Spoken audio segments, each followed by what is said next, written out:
Throw them all out. Like all of you, I'm fed up. This week, the ultimate injustice to every American and every member of the military who gave his or her life for this country. Hello and welcome to Justice. I'm Judge Jeanine Pirro. Thanks for being with us tonight. This week, parents of young Americans killed in action on foreign soil, their bodies in cold coffins, loaded onto a cargo plane to Dover Air Force Base, were told there would be no death benefits, no burial expenses, no money of any kind. We are the most powerful country in the world, the most militarily advanced. We deliver the worst possible news to parents. Your son or daughter between the ages of 19 and 25 was killed in action. Thanks, by the way. You can come and pick up your kid's body. What? They sacrifice everything, their hopes, their dreams, their lives, leaving behind families and loved ones devastated. And the Obama administration refuses to bury them? Won't even fly the families in to gather their remains while they jet around on our dime? But it gets worse. Congress passed the Pay Our Military Act on September 30th, hours before the shutdown, to make sure that military benefits were covered. They saw this one coming, and they gave the Department of Defense broad authority to pay all kinds of bills. And yet the Pentagon gives specific instructions not to make death payments. Ladies and gentlemen, this didn't fall through the cracks. They actually looked at it and said, no money for you or your kid. The administration's latest excuse? Our lawyers misinterpreted the law. Seriously? But then again, that's no surprise. In over his head holder, the one who lied to Congress and shipped guns to the Mexican drug dealers, he's just plain incompetent. And this guy, Secretary of Defense Hagel, who sits at the citadel of the Pentagon, the ranking member of the Senate Armed Services Committee, a member of his own party, said he should never have been confirmed in the first place because Hagel believes Americans should apologize to our world adversaries, shun our friends, and because he criticized the Jewish lobby. Secretary Hagel, you call yourself a decorated combat veteran, and you don't allow for these payments? And then, when the cat's out of the bag, you have the audacity, the chutzpah, the balls to show up at Dover Air Force Base for the first time as Secretary of Defense out of a newfound respect? I've seen this video before. And where the hell were the Joint Chiefs in all of this? How dare you stand silent while the men and women under you are treated like trash?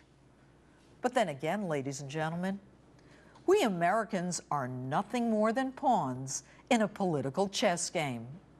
Politicians looking to grandstand and blame the other party because you politicians want to score political points. You just want to make Americans hate the other guy. Well, I have news for you. We are disgusted with all of you. This great nation is drowning in a sea of debt at a record pace, and you refuse to address the overspending, the fraud, the waste, the free giveaways, and your solution? Raise the debt limit. And Mr. President, with all due respect, you have a family of 4. May I ask you a simple question? If you or Michelle couldn't make your credit card payments, would you simply call up MasterCard and say, raise my limit? They would respond, you can't pay this bill. Why would we raise your limit and give you more credit?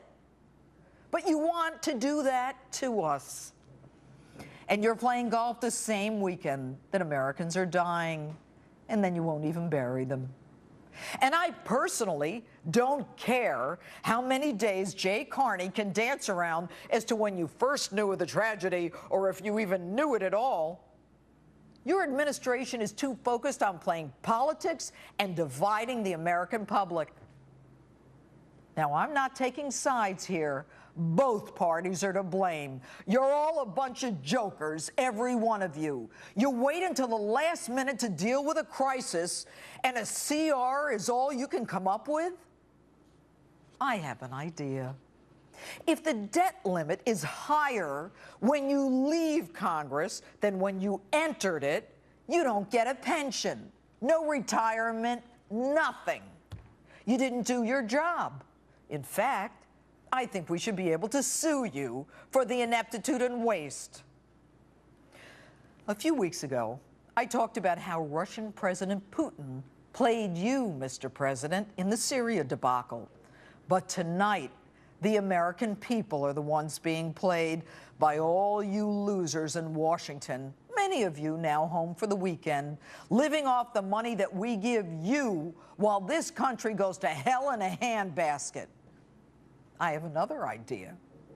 Congressional pay should be withheld until this is all worked out. No special barber, no special gourmet cafeteria, gym, laundry, dry cleaners, drivers, bodyguards, benefits, health insurance. Roll up your sleeves, get your hands dirty, put aside your disgusting egos, go to work and figure this one out. An American flag flies in front of my home. My father and grandfather fought proudly for this nation in World War II. They and all the veterans like them are looking down at us disgusted. I am ashamed of how the families of our fallen soldiers were treated. You know, I talk about justice all the time, but if ever there were an injustice, this is it.